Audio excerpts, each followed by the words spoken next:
Yeah, so today I'm going to talk a bit about geoengineering and carbon drawdown, probably mostly about carbon drawdown, but I'm very happy to take questions and discuss either.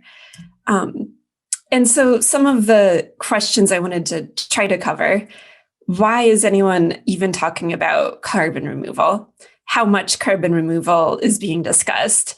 How does anybody do that? Who could do it?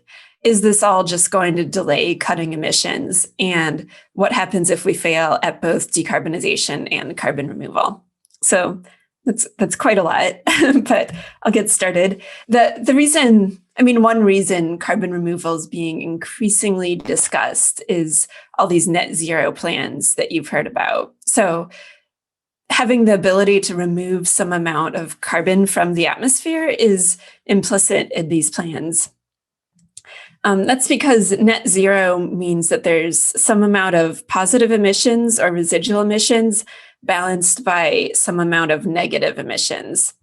And this is kind of a typical scenario for net zero by mid-century, where there's some residual emissions from residential buildings, from transport, mainly from industry. A fairly small amount of emissions compared to what we have now, but still something that needs to be dealt with. And that's compensated by negative emissions, mostly from the power sector, from bioenergy with carbon capture and storage in most of these scenarios. So the assumption is that electricity goes fully decarbonized, actually doing some of the work of compensating for these residual emissions for things like aviation, shipping, some industry has really process emissions where carbon dioxide is emitted, for example, in making cement just from breaking rocks apart. So that's kind of how the mainstream view of a net zero scenario is.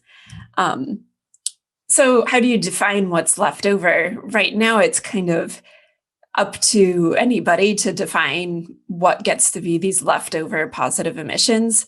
So from a city standpoint, this is San Francisco's climate plan. They just say residual emissions are those where the city has limited options to eliminate or reduce further. If you're a company, you're going to define these hard to abate emissions your own particular way. So this is something that really needs to be dealt with. In San Francisco's plan, most of their leftover emissions are from transportation, and they say that they would have about 12% of business as usual emissions to deal with, which is pretty good compared to a lot of these plans. And so carbon removal is playing a few different roles in these net zero scenarios. It's compensating for some amount of the continued emissions. It's also compensating for emissions of other greenhouse gases, like nitrous oxide, which I don't think we have time to get into today. And it's also compensating for historical emissions or legacy emissions that were emitted over this century and are still up there, can plausibly be removed with some of these technologies.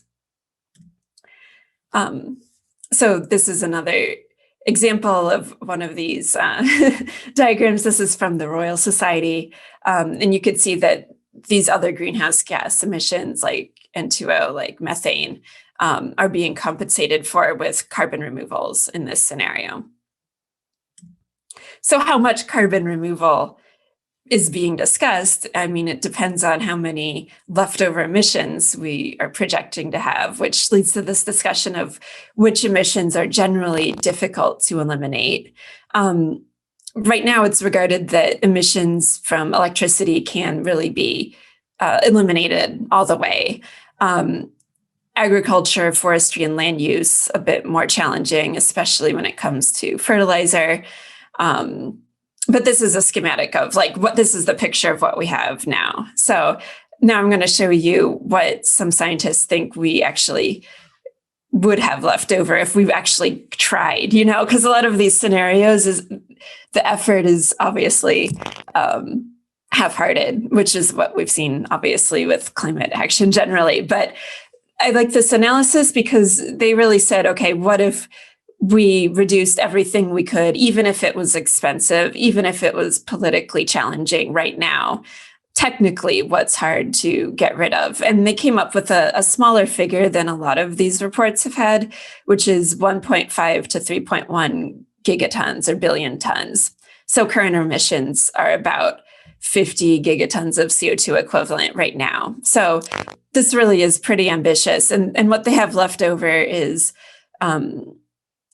fertilizer production stuff, aviation, and shipping, and possibly buildings. So this is a much more, I think, realistic goal. Although I know these are huge numbers, it's hard to place them in any kind of.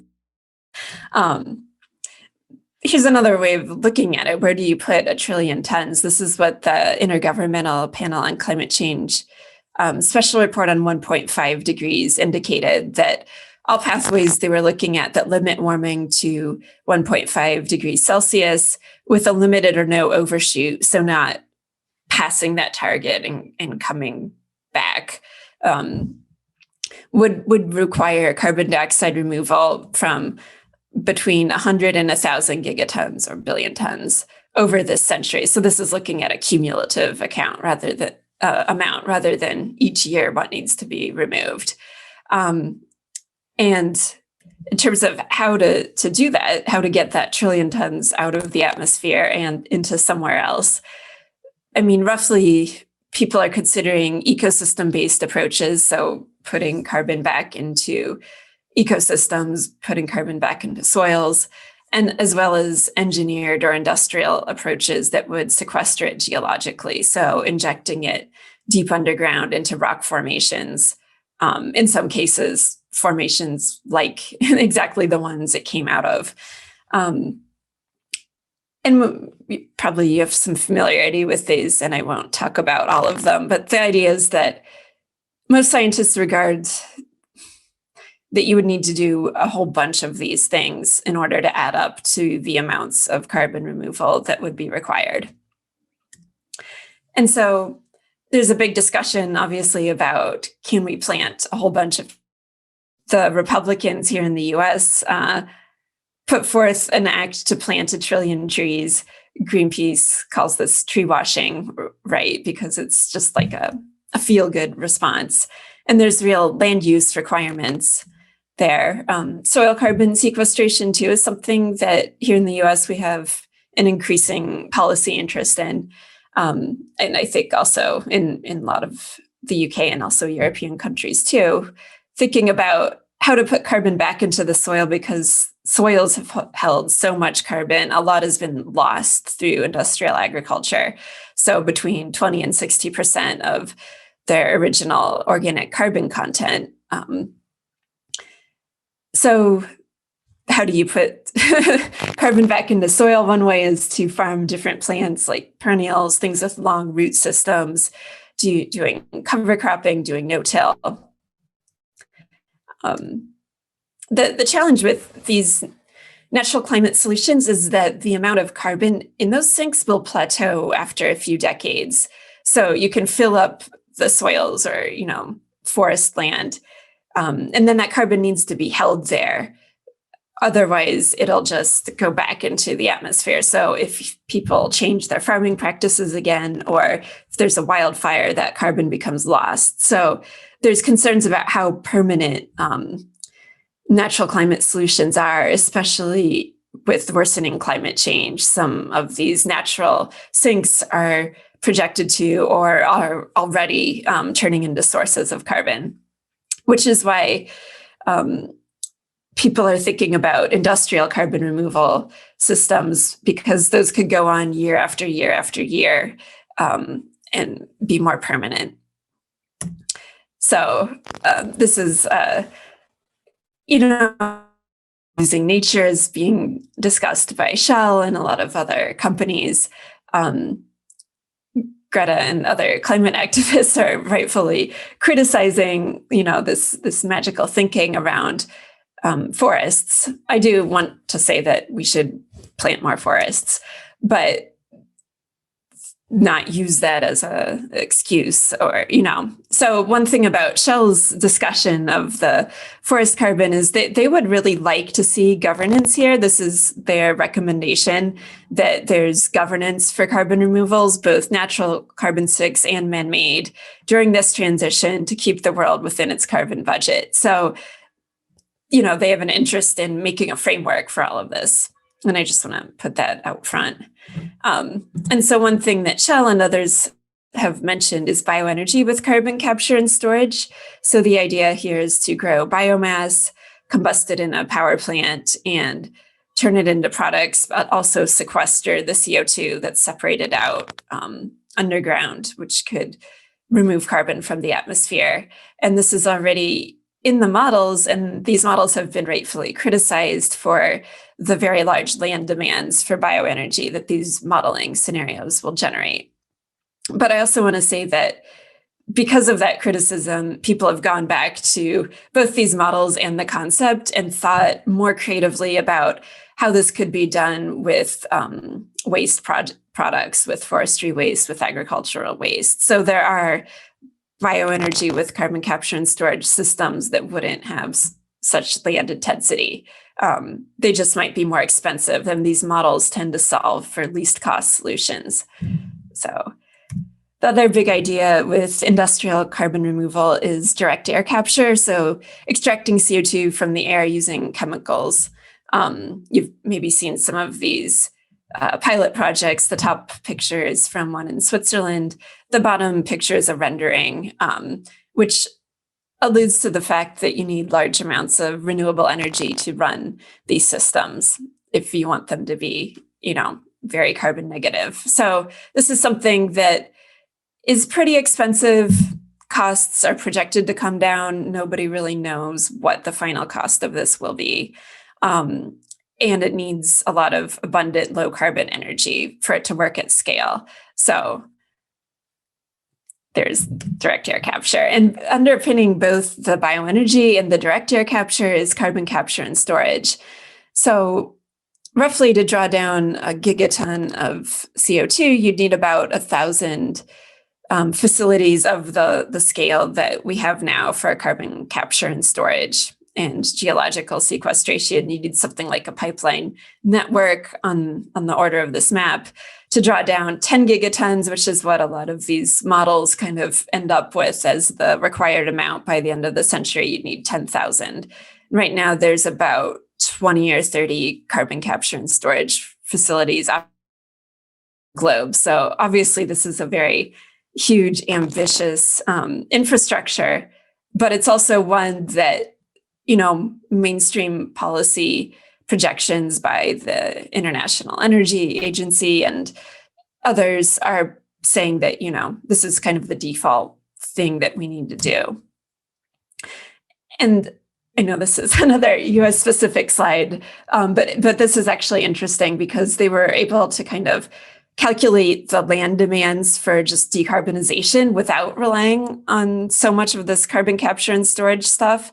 And the land for wind and solar that we're going to need in any case is really massive. So when they did this Net Zero America study in Princeton, they found, you need wind farms with a land area of kind of 6 states in blue in the middle of the country, right? That would be the amount. Same for solar, really a lot. So, either in any case, we're having a big kind of new materially intensive transition.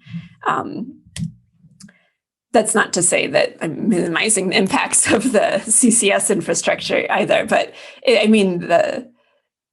just that I want to emphasize that there's a lot of stuff that needs to be built. We have a very short time to do it, whether we're talking about wind and solar or carbon capture or whatever. And right now we don't have a very good vision for this, right? How do people live in this kind of net negative world if we manage to build it? What are the social relations? Is it a healthy system, or is it just continuing to put the burdens and the externalities upon poor communities and communities of color, right? That's kind of the question I see, is not so much what technologies are in the mix, but how are they being deployed? And so I'll talk about a few different scenarios that we could imagine. I think we could imagine a world with massive carbon removal, but that would be horrible to live in. You might have huge carbon removal plantations for bioenergy and decreased biodiversity, decreased access for communities that previously used these landscapes, vast energy demands for all of this, low wage labor. These might be terrible jobs. And overall, the cost of this could be borne by workers. We've seen plenty of regressive climate policy proposals in the past.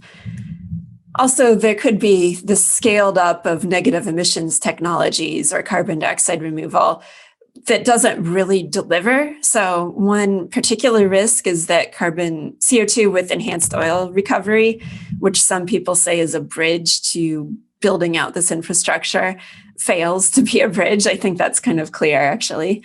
Also, just straight up fraud is another big risk. So you have the appearance and claims of negative emissions without any climate impact. I think that some of what we've seen in the offset space indicates this. And just another word about enhanced oil recovery.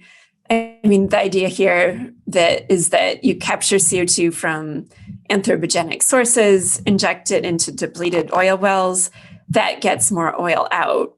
But that oil has a lower carbon intensity, so it can be branded as less carbon intensive, because actually when you inject the CO2 into these depleted wells, it can stay there and you could inject more than you needed to extract the oil. So this could be, subsidized by the people to facilitate more extraction. I mean, and this is what's already being done, but right now the CO2 in the US anyway is mined from natural sources underground. So we're actually mining CO2 from these underground caverns in places like Colorado, New Mexico, and piping it to places like Texas for this process. So oil companies are saying, well, A, our natural deposits of CO2 are running out, and B, we could get it cheaper if we took it from the air and had the government subsidize it. So basically that's what's going on now. At the same time, the pressure to decarbonize fossil fuels is growing. So people are thinking about, how do you make claims that you are having a more climate friendly product? You could account for cleaning up methane leakage in your system. If you're an oil company, you could couple direct air capture with enhanced oil recovery. If you're in the gas industry, you could blend gas with hydrogen or biogas to make it a lower carbon gas. You could couple this stuff with offsets. So that's what we've seen a little bit of. This is a press release from earlier this year, the world's first carbon neutral crude shipment. What they've done is just couple it with offsets, but they say that it's a bridge to the development of a further differentiated petroleum product, net zero oil, which they intend to produce through capturing atmospheric CO2 via industrial scale direct air capture and sequestering it. There's also a discourse about circular carbon. I'm not going to go into this because I'm running out of time. But this is something that, Aramco and other big companies are thinking about, mimicking the natural process of the earth, closing the loop, kind of really using the language of renewables to think about and promote fossil fuels as being something different than what they have been. So tech companies are also trying to think about how to scale up carbon removal as an industry. They have different approaches to it, but it's also interesting to other sorts of corporations beyond fossil fuel companies, is the point I'm trying to make with that. So obviously people might see all this and be like, no, this is bullshit. We think this is ridiculous, right? So another possible world is that, the world has the expertise and the knowledge about how to remove carbon, but rejects carbon removal infrastructure because it's seen as a false solution. It's a bunch of climate grift, expensive, which I also think would be not a good world, because then maybe the climate impacts are worse than what they could have been if we had removed carbon. continue to be disproportionately experienced. So this is actually not my preferred scenario either, because I think it's pretty clear that we need to remove carbon from the atmosphere and we have the capacity to do it. The problem is just that it's in the hands of these fossil fuel companies. So I think we could try to imagine another world that sees carbon removal as an extension of decarbonization, where there's good work, especially in communities that have been dependent on extraction, where they bring new development, new funding to rural communities and environmental justice communities, where they are a source of, benefits, which has been not well enough addressed in this space at all. And that the polluters are paying for this, not working people. And there's a big discussion to be had here about what a just transition means, how this works with the managed decline of fossil fuels, and how it could be put under public ownership and direction. And people say quite reasonably, why don't we wait until we have mitigation well underway before dealing with carbon removal? Because carbon removal is really just for that last 10 or 20% of emissions anyway. And we need to really be focusing on emissions reductions. And to some extent, I agree with that. But the problem is that this infrastructure needs time to plan and be built, and the technologies still need to be improved. And we should be developing it in any case to remove the legacy carbon emissions that are already up there. And so I think that if we wait to engage and kind of make demands around the shape of this technology, then it already will get developed in a way that's best for big companies first and publics second, which I think would be a shame. And so I think the question is not how do we get to net zero? It's what are we going to do with the fossil fuel industry? And one reference I recommend checking out is carbontakeback.org as a proposal, one of several, of how to think about making a take-back obligation for people who are producing fossil fuels. Maybe I'll leave it there. I could also talk about solar geoengineering for a few minutes if people are interested in hearing about that, but I know that this is already a lot of information, and maybe it would be more fruitful to discuss it. Thanks, Holly. My main argument here that I'm going to focus on is that in terms of what the left say and what we say about geoengineering, that there should be, or currently at least, there should be no uniform kind of formula of carbon interventions are good. Climate interventions are good, or climate interventions are bad. But the kind of key factor in how we think about it is how class forces relate to that project. So I'm going to talk both about carbon sequestration that Holly talked about there, and about solar radiation management. And yeah, just to kind of shout out to the book that Holly has written on this. I think it is a very good book in terms of kind of surveying the situation in that, and posing some of the questions that the left might want to think about. I don't agree with it entirely, and some of that might come out, although that's not going to be my focus. So I guess I'll start off with the problems. I think the first problem, which Holly pointed to a lot, is how these technologies can be used as an excuse to basically not pursue the policies of radical emissions reductions and phasing out fossil fuels that is what we need, and that whether they are embraced as a kind of facade by oil companies or the like, or by those on the left who embrace geoengineering, as it's called. I'll try and not use that term because I don't think it's the most useful, but who embrace mass carbon removal or mass solar radiation management. So often that's linked to a kind of perhaps a reformist approach which means they're not wanting to directly confront capital so much, and so they want a kind of slower transition than we might want.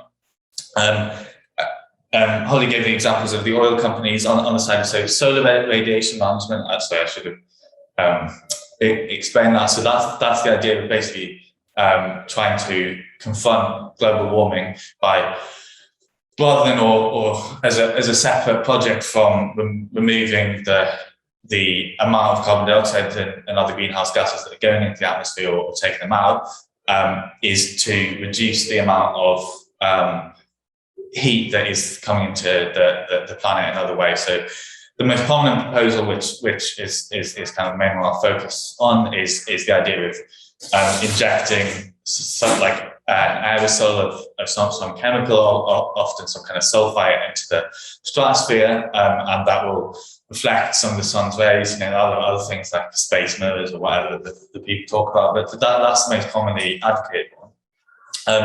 And this is also often linked to ecologism. So Richard Branson said, if we could come up with a geoengineering solution to this problem, Copenhagen wouldn't be necessary. We could carry on flying our planes and driving our cars. So whilst that kind of brazen attitude isn't probably what most like scientists researching geoengineering would think, and that is the kind of dominant narrative coming from the sections of the ruling class who are most loudly championing it.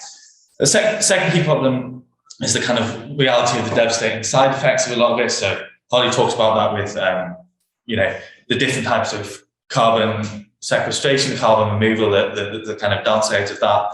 With solar radiation management, I think that's kind of even more pronounced.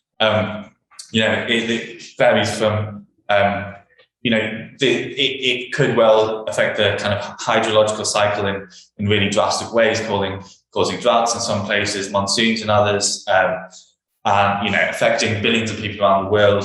It would likely degrade the ozone layer. It would, if it's sulfites, it would cause acid rain and air pollution. And people often talk about it turning the sky white or turning it more white, but actually the kind of bigger problem is that it kind of changes the color of the light that we're getting on Earth, and not so much that this is going to change the color of how everything looks, although because that'll be a very minor thing, but we don't know exactly. Like, there are so many varied ecosystems around the world, and taking out specific sections of the kind of electromagnetic spectrum or attenuating them like a lot more could have pretty devastating effects. A kind of third critique is a kind of more general one against what might be described as a domination, conquering, or kind of completely mastery of nature, and those kind of critiques you can see in like a lot of Marxist writings from kind of Marx and Engels themselves, kind of more recent ones. You also get that kind of narrative in the wider environmental movement. I think there's a lot of problems with it, but I think there's also lots of interesting stuff in there. I'm not going to say more about that, but I think kind of what that point does get to at a more straightforward level is that the world's kind of the many different ecosystems and geological weather systems and geological systems and so on around the world are like incredibly complicated and interact in many ways that we just don't understand. And this is talking about like unprecedented. Either of them, in particular solar radiation management, but a lot of the changes that will be involved in carbon capture and storage would be a kind of unprecedented changing with it. To give a kind of medical analogy, like the gold standard in whether a medical intervention, whether it's a like vaccine or some medicine or an operation or whatever is approved, isn't a kind of persuasive accounting of what the mechanism by which it works is.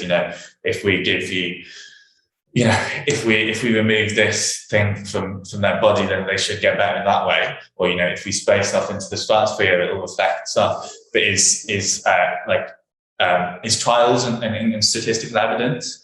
That is the gold standard of medicine. And, obviously we've only got one planet. So there's kind of significant limits to how much we can do that. And these kind of critiques of it has been kind of in Workers' Liberty in the past, particularly focusing on solar radiation management has been our basic stance of what we've said of it. And I think that's kind of right to first approximation. However, I think what we've said and more importantly, maybe what we haven't said has been kind of vague and limited. And the conversation about this will only become more of a thing. So we need to have something to say. So I think there's, how am I doing for time? Yeah. Okay. I'm gonna have to rush. Okay, no, I'm gonna. I don't want to talk even faster. I guess there is a kind of radical argument that you can make for these kind of climate interventions. And first of all, I'm going to kind of present the argument kind of abstracted, if you like, from the class forces of how it will be implemented. So it starts off by looking at how shit the situation is. 3 weeks ago, we saw a building collapse in the USA in part because of the kind of undermining of its foundations due to climate change. Last year there were forest fires and heat waves around, in many parts of the world. Beginning of that last year, obviously, or at the end of the year before, in fact, we saw a kind of zoonotic spillover, and which has caused the COVID-19 pandemic. That kind of environmental destruction makes that kind of thing more and more likely. So you kind of start with that and you say, we haven't even got to 1.5 degrees C. The 1.5 degrees C is seen as the kind of like the kind of goal or the dream by a lot of kind of environmental activists or people talking about environmental stuff. But we haven't got there, and it's this bad already. We shouldn't be content or accept that. I think we need to critique the IPCC and the Committee on Climate Change for their kind of conservatism in their scenarios they put out. Their science in general is very valuable, but in terms of the kind of changes they imagine, it's very conservative. And so the main thing we need to do to tackle this is to phase out fossil fuels as fast as possible. That should be the central focus of our energies, and it has been, and not just from fossil fuels, but from other major sources. But that isn't what's happening. But the main focus is to make it what's happening. I guess I'd also, some of the critiques of. I haven't read the paper in question. I suspect if I did, I would probably apply some of the critiques that I make of the IPCC and the CCC to the kind of paper that the graph Holly put up in terms of the kind of residual carbon emissions. In terms of you talked about the kind of fuel for international shipping. You talked about air fuel. You talked about kind of the role of manure. I think with a kind of more imaginative transformation of society in these industries, that could be reduced significantly more. So, that's the first step of the argument. But, we still end up in a world which has all of the carbon dioxide that we've had to date. We should, of course, pursue ecosystem restoration, all around the world, soil restoration. That's good for the health of the ecosystems, for biodiversity, for the soil itself. And that is good, and that will take up some carbon. That's also not happening, and is something, although secondary to fight for. But even if those first two things are done, we still end up with the ecosystem restoration. More or less takes back everything that was released by the ecosystems degrading in the first place. we don't get back all of the carbon dioxide from fossil fuels.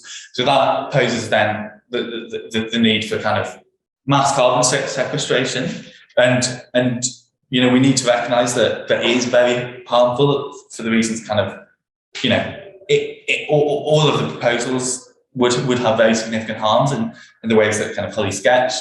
A lot of them may not be possible, and certainly will be very difficult, like orders of magnitude more difficult than leaving it in the ground.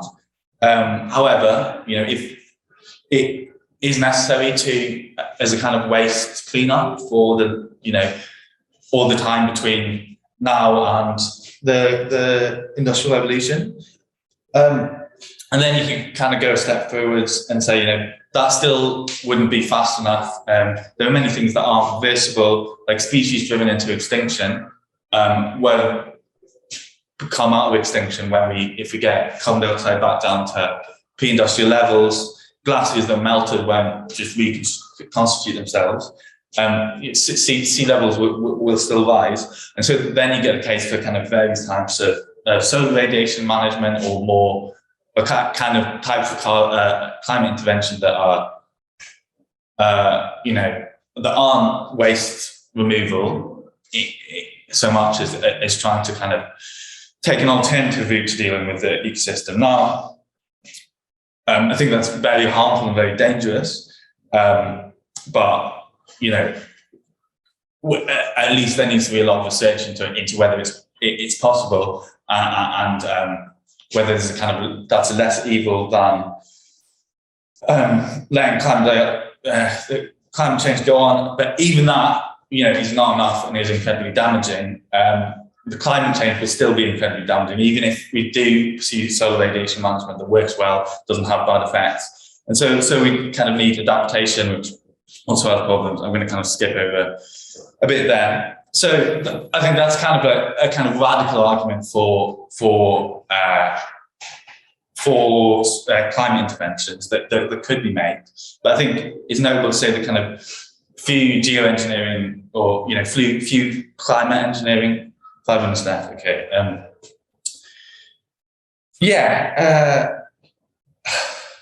Okay. I feel like I've mostly just been given kind of background to my main argument, but anyway, that's my fault.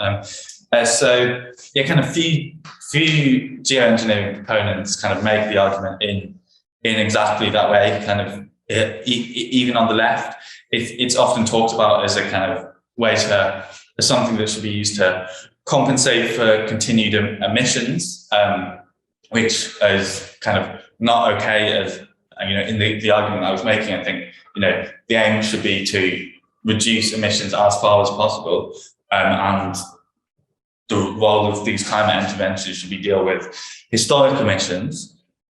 I mean, that's something I'd kind of I think Holly has talked about elsewhere, and I think that the last suggestion was kind of talking about making those who've made the most pollution responsible for cleaning it up. I guess I think we should reject that approach, in the sense that it feeds into the idea that kind of continued emissions are okay as long as it's cleaned up. And I think that the approach we really need is where are the resources to deal with the problem that we have, and that might be with the fossil fuel companies, and is certainly with the kind of ruling class.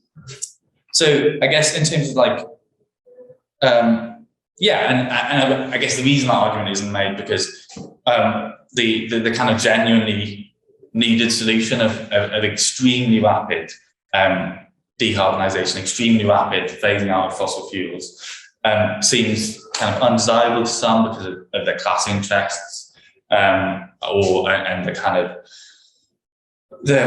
of propaganda perpetrated by the kind of sections of like the fossil fuel industry and others which benefit from that, or that it seems unfeasible for kind of similar reasons, or that they want to do it less slowly or more slowly or kind of less drastically because their vision is kind of limited in radicalism. So I guess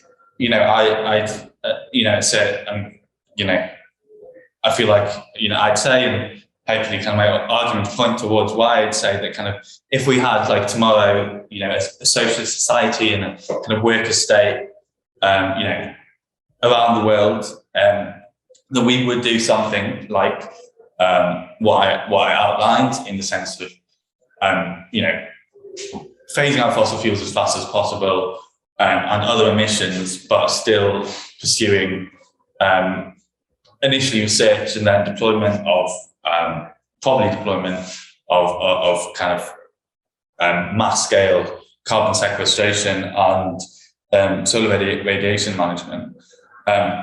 You know, we are in favour of technology. You know, a lot of the left isn't, but you know, we're not against nuclear power, for example. And you know, we also like, I guess, the kind of Trotskyist tradition that we in Workers' Liberty would see ourselves in, and not just kind of reactive against whatever the ruling class does. So, you know, the ruling class, or you know, in this case, like sections of the ruling class, which you know, want to carry on with fossil fuel extraction, or flying planes, you know, advocate these technologies. That doesn't mean we just simply oppose it. However, we aren't there. Like, you know, a socialist revolution hasn't happened, and you know, hopefully it'll happen soon. And you know, we need to organise to make that happen. But we also need some answers for today. And so, you know, often our approach, you know, we talk about kind of transitional demands, talk about, you know, creating demands which are setting aims high, agitating for them within the labour movement, and trying to win them, and demands which point towards socialism. But kind of both winning those demands because they're good in themselves, and also the kind of fight to win them is part of the kind of stepping stone towards socialist revolution. But when we do so, you know, and so the approach with transitional demands, often we would then, you know, the starting point to think about what we're demanding is what we ideally would want if a workers' government was in power. But the you know, the way we approach it is in our own way, kind of recognising the class dynamics at hand. And we don't always take that approach. So I was trying to think of kind of analogies or kind of, you know, I think in Workers' Liberty, we think kind of learning from the kind of politics and debates and history of our movement, of the kind of revolutionary Marxist movement, is important. And I was trying to think of, you know, analogies in this area. And I guess one that I was kind of thinking about in some ways was kind of like, was about war. So, I mean, I think a lot of the narrative around kind of war and climate stuff is really problematic, but this is coming at quite a different angle, in the sense that, so, you know, in 2019, you know, Turkish forces, Turkey invaded Syria, and a lot of the left in the UK widely criticised this and condemned it, you know, called for.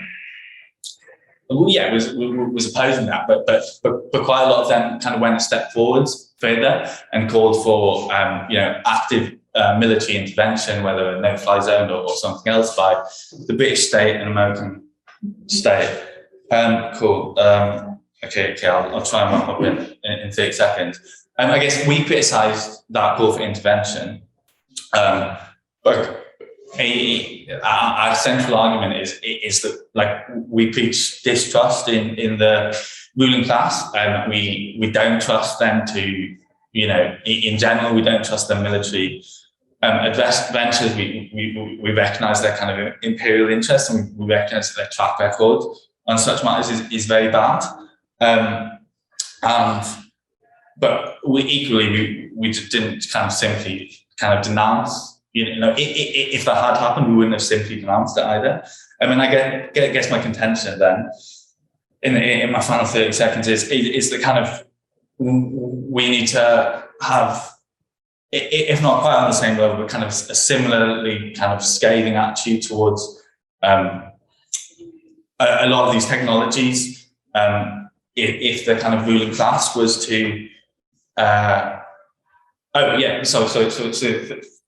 that on the kind of war analogy, I guess, you know, if there was a workers' state nearby, I don't think we would oppose, you know, imposing a I mean, obviously we advocate international revolution, but in a kind of transitional period, I don't think we would oppose it offering, military assistance to an uprising in a country necessarily. But yeah, with the ruling class of geoengineering, it would be done in a way that would be in the interest of the ruling class, not the vast majority of the world. It would be in the interest of the global north, probably, not the global south.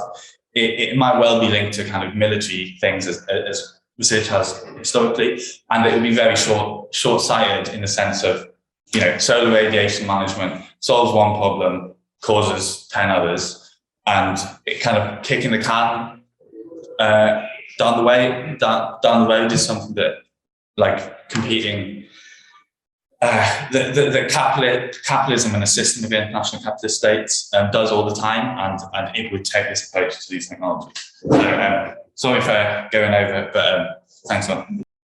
Yeah, very much appreciated that last point about, demands for open tech as this will be publicly funded. And just to echo one of the earlier comments, that I don't think capitalism is capable of accomplishing carbon removal at a climate significant scale.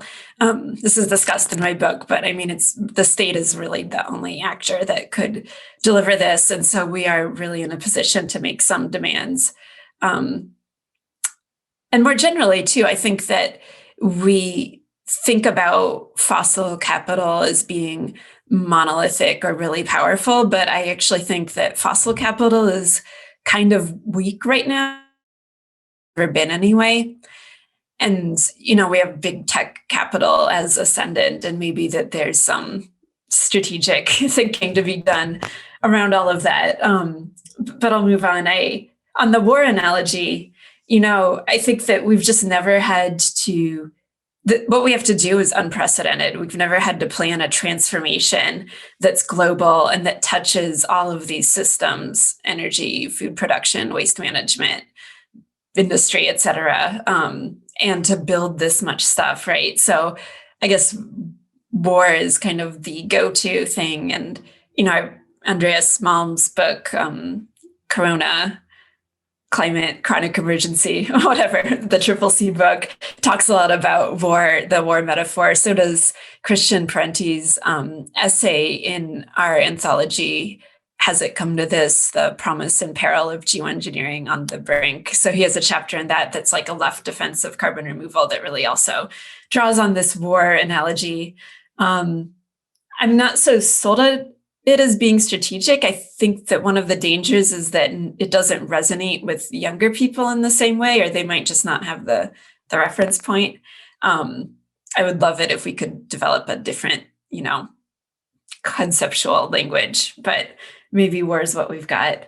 On Catherine's question around the pandemic, I think that, being in the US, I had a different experience maybe around thinking around, individual behavioral restrictions. So my conclusion is that, we have people here talking about the specter of climate lockdowns, saying that COVID lockdowns was like the preface, and already preparing to fight against that. So from my perspective, I think that we need a different language and tactic altogether that doesn't emphasize individual restriction, that really emphasizes the structural conditions and the role of the polluters and the role of industry in cleaning things up, rather than individuals sacrificing. I don't think we can try that again here in our cultural context anyway.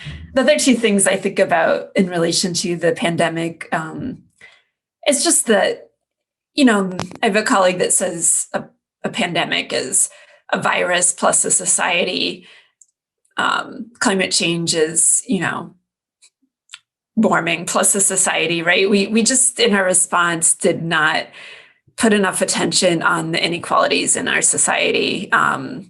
And I fear it'd be the same it is the same with climate change. But if we could draw a lesson from this, it would be to see the social really focus more on communities that are at the most risk and prioritize them.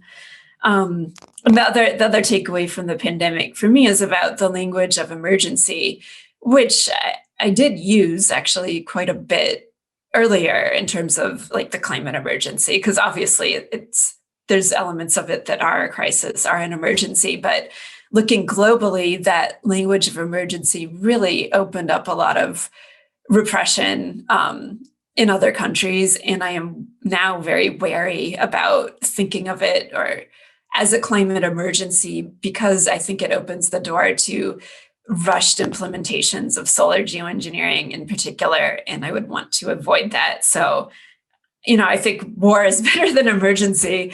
I think we need something even better that just thinks about this as like a decades-long planning challenge that we need to the resources for. And then finally, Stuart had a lot of great questions and comments. I think that this waste management analogy, I have a paper, if you guys are interested, it's should carbon removal be treated as waste management ? Because I have some issues with it, but I looked at the history of how we decided to manage waste. I mean, obviously we're not doing a great job of it in some sectors like plastics, but we do have, functional sanitation systems in a lot of countries now. So how did we decide to do both clean up solid and liquid waste? It was really two streams. One is like public health, sanitary engineers, kind of experts giving their opinions, but also the public movements, right? And especially women had a big role in these sanitation movements kind of coming together. And I hope we could see a similar thing in terms of civil society and sort of experts in dialogue to get this, get the idea that we need to clean this waste up, right? And I do agree with Stuart that it will emerge at the point of crisis, and that's where this emergency language does become useful, right? Yeah, I'll leave off there. But thank you all for all of your thoughtful comments.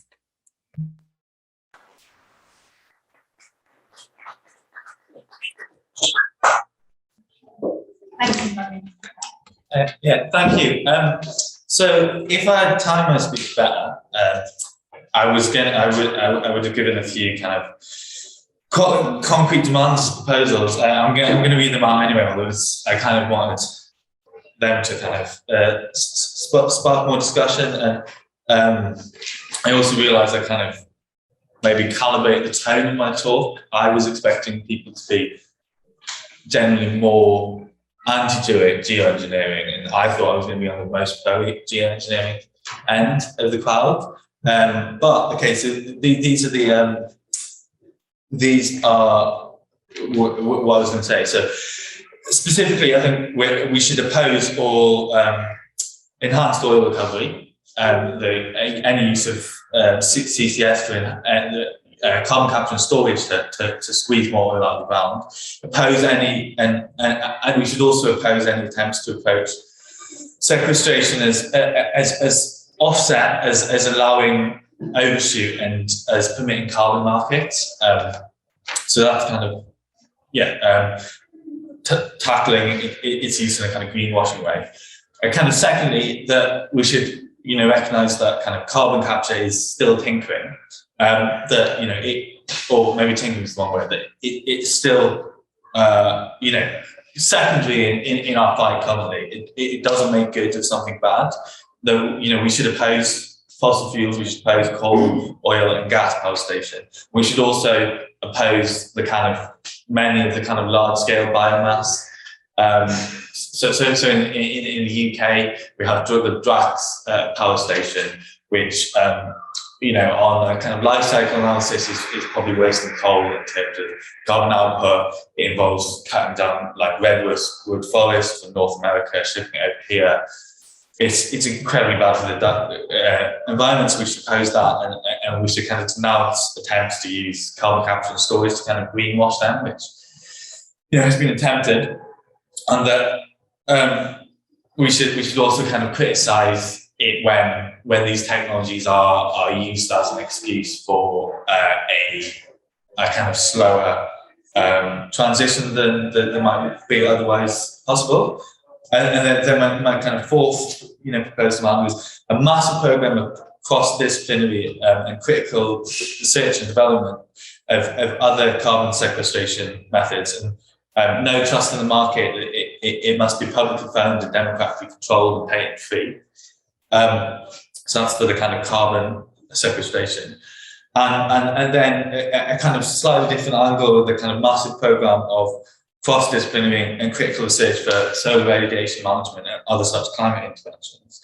But kind of maybe going a bit further and saying like no trust in the ruling class, in the sense that the research must be publicly owned and democratically controlled and transparent and patent free, but that in response to a lot, in the near future, until there's much more research than there is, in response to attempts to kind of propose large-scale solar radiation management, that we should, one of our top slogans should be about kind of no trust in the ruling class, and criticizing its limitations, that specific process limitations, making specific criticisms that not enough research, specific impacts, whatever, and reaffirming that it's palliative, but that we shouldn't outright oppose it, as well as not necessarily actively supporting it.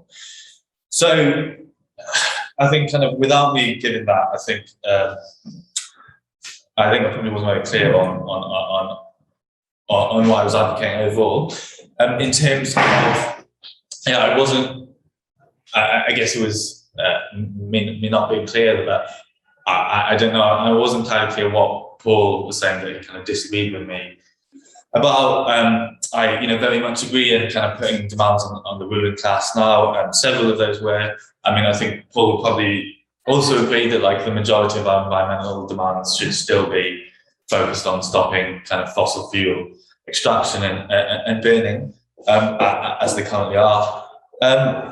So yeah, in terms of the war analogy, I kind of winced a little bit as I said it, because I realised that I was thinking of a very specific context, which is different from how it's often used. And that I was thinking like, what did our movement say around past wars? And I think Ed's example of the kind of like trade union control of the kind of war effort is like quite an instructive one, and is kind of, I think, links quite nicely to the kind of like no trust in the ruling class.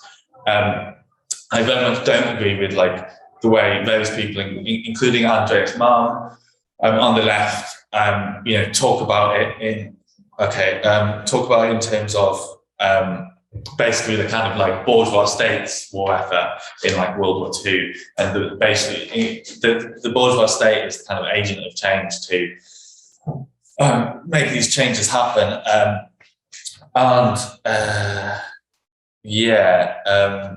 In terms of like, I guess just in terms of like planting trees, I've kind of written extensively in favour of a mass programme of tree planting. Workers' Liberty voted on our last climate conference for kind of policy, that something that I drafted, the kind of initial draft of, which included advocating planting 1 trillion trees. So I think that's necessary, but we do also need to think about other factors beyond climate change.